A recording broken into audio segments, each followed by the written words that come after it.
நமஸ்காரம். இன்னைக்கு நான் மெதுவடை பண்ண போகிறேன். அதுக்கு வந்து உளுந்து ஒரு டம்ளர் எடுத்து ஊற வச்சுருக்கேன். ஒரு 1 hour ஊறின்ட்டுருக்கு. இதை எடுத்து மிக்சியில் இல்லை கிரைண்டரில் தண்ணி விடாமல் பேருக்கு தண்ணி தெளித்து அரைச்சி எடுத்துன்ட்டு அதில் வந்து உப்பு போட்டு வெங்காயம் பச்சை மிளகாய் பொடியாக நறுக்கி போட்டு எண்ணெயில் போட்டு எடுக்கணும். மெதுவடை பண்ண போகிறேன். உளுந்து வந்து மிக்சியில் பேருக்கு தண்ணி தெளித்து கெட்டியாக அரைச்சி வச்சுருக்கேன். அதில் வந்து கொஞ்சமாக வந்து அரிசி மாவு போடுறேன். இந்த இவ்வளோ தான் போடுறேன். கொஞ்சம் கெட்டியாகும், கொஞ்சம் கிறிஸ்பியாக வரும். அதுக்காக அரிசி மாவு. அப்புறம் உப்பு போடுறேன்.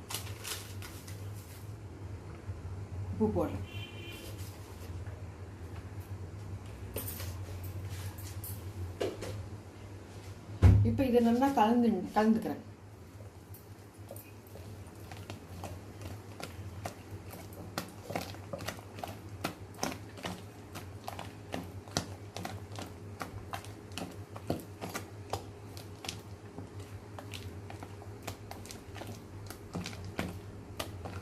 கையால் நல்லா கலந்துனோன்னாக்க வடை நல்லா உப்பிண்டு வரும்.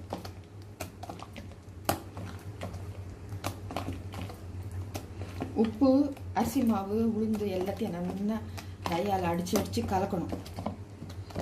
அப்போ தான் வந்து நல்லா இருக்கும் உங்களுக்கு வடை உங்களுக்கு நல்லா இருக்கும்.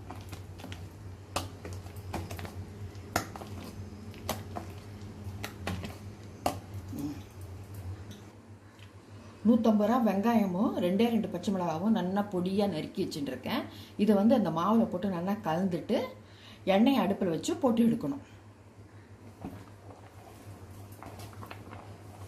இப்போ இந்த மாவில் வந்து இதை போட்டுடுறேன்.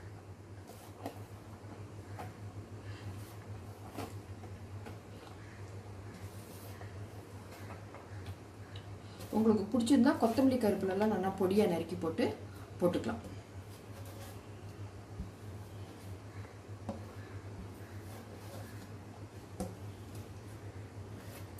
இப்போ வந்து இதை கலந்துடுறேன்.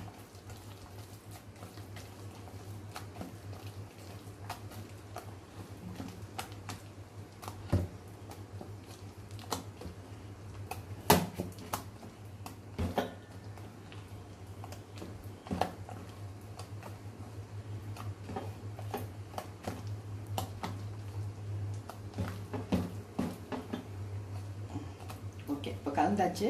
அடுப்பு பற்ற வச்சு இருப்பச்சட்டி காஞ்ச உடனே எண்ணெய் ஊற்றி வச்சுருக்கேன். அடுப்பை வந்து மீடியமாக வச்சுக்கோங்க. எண்ணெய் காஞ்ச உடனே இப்போ வந்து வடை தட்டி போட போகிறேன்.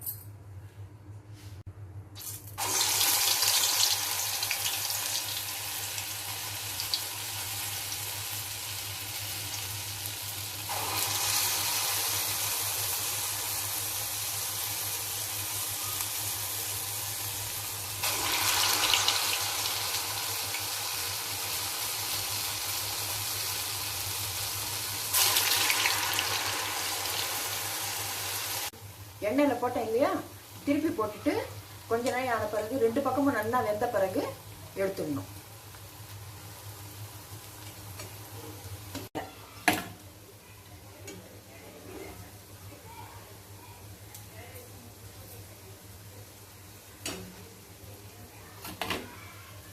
வடை போடுறதுக்கு பக்கத்தில் தண்ணி வச்சுட்டுருக்கேன். தண்ணி இப்படி தொட்டுட்டு மாவு எடுத்தோம்னாக்க கையில் வந்து மாவு ஒட்டாது, அழகாக எண்ணெயில் விழுந்துடும். அதனால் இதை இப்படி ஒவ்வொரு வாட்டி இப்படி தொட்டுட்டு மாவு எடுத்தோம்னாக்க ஒட்டாமல் வரும்.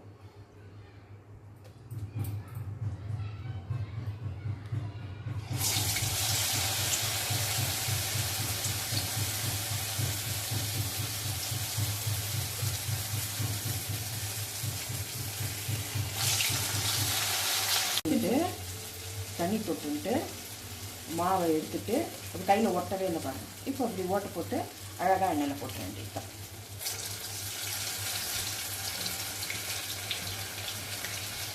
எண்ணெயில் போட்டேன் மாவு வடை தட்டி போட்டிருக்கேன். ஒரு பக்கம் வெந்துட்டு மெதுவாக திருப்பி போடுறேன். திருப்பி போட்டு 2 பக்கமும் வெந்த பிறகு எடுத்துடலாம்.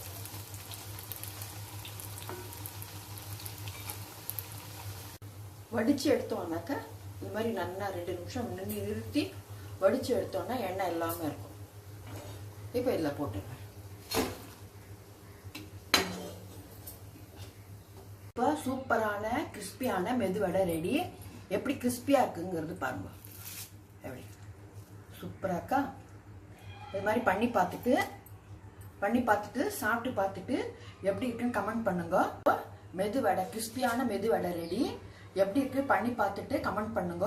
மறக்காம சப்ஸ்கிரைப் பண்ணுங்க. தேங்க்யூ.